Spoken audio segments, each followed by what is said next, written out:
Episode 44.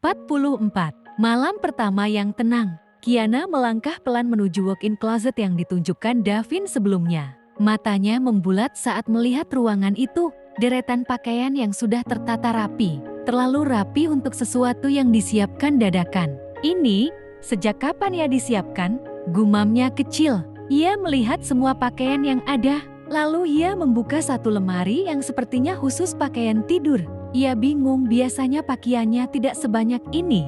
Sekilas ia mengernyit. Bingung, tapi kok pendek-pendek semua ya? Apa baju tidur kelas atas itu seperti ini? Pikirnya dengan polos. Ia menggeser beberapa hanger dengan canggung.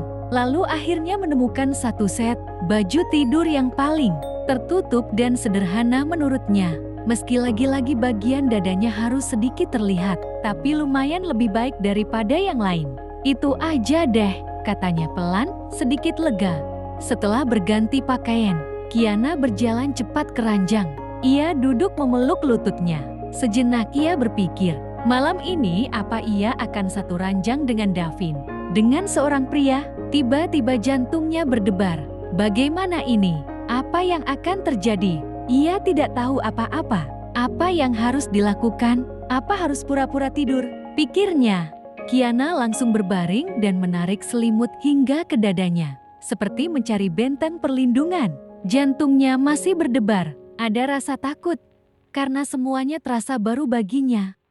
Tak lama kemudian, Davin keluar dari kamar mandi masih mengenakan handuk. Kiana refleks memalingkan wajahnya. Davin hanya tersenyum kecil.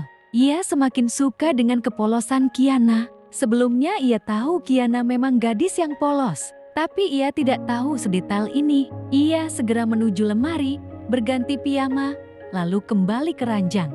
Ia melirik Kiana yang masih membungkus diri dengan selimut. "Apa kamu kedinginan?" tanyanya lembut. Kiana menggeleng cepat. "Oh," Davin mengangguk, lalu teringat sesuatu. "Oh iya sayang, Mama nyiapin skincare buat kamu. Katanya ada krim malam yang bagus, ada di laci." Kiana tampak ragu. Ia duduk perlahan, tetap memastikan selimut menutupi tubuhnya. Saat ia membuka laci, Davin menangkap kegugupan itu. Ia melihat punggung Kiana yang tidak tertutup selimut. Sepertinya gaun tidur itu sedikit transparan di bagian atas. Ini pasti kerjaan mamanya lagi. Davin langsung paham. Ia cepat berdiri, mengambilkan krim itu, lalu meletakkannya di tangan Kiana tanpa banyak bicara. "Ini krim malamnya," katanya ringan. "Dan ini pembersih wajahnya. Kamu pakai aja. Aku nggak akan lihat." Kiana tersenyum lega. Tapi kamu nggak mandi dulu?" tanya Davin kemudian. Kiana menggeleng lagi. Davin tahu gadis itu hanya ingin tetap di tempatnya sekarang. Dan tidak mau Davin melihatnya dengan pakaian itu. Davin merasa Kiana ini memang semakin menggemaskan. Kiana membersihkan wajahnya. Lalu memakai krim malam pemberian Mama Valentina. Ia tidak tahu skincare apa itu. Sepertinya Kiana tidak pernah melihat produk ini di minimarket, tapi ia harus memakainya untuk menghargai perhatian dari Mama Valentina. Setelah Kiana selesai, Davin pun tersenyum, lalu menepuk pelan sisi ranjang. "Kesini." Kiana ragu sejenak. "Tidak apa-apa, jangan takut, aku bukan singa," ucap Davin sambil tersenyum. "Bukan begitu," jawab Kiana, lalu mendekat. Davin mengecup keningnya dengan lembut. "Tenanglah," katanya pelan. "Kita tidur aja." Ia berbaring dan mempersilahkan Kiana menyandarkan kepala di dadanya. Awalnya kaku tapi perlahan, Kiana menurut.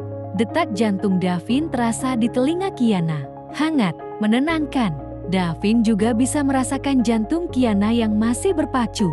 Ia mengusap punggung istrinya perlahan, penuh kesabaran. Tidak ada paksaan, tidak ada tuntutan, hanya rasa aman.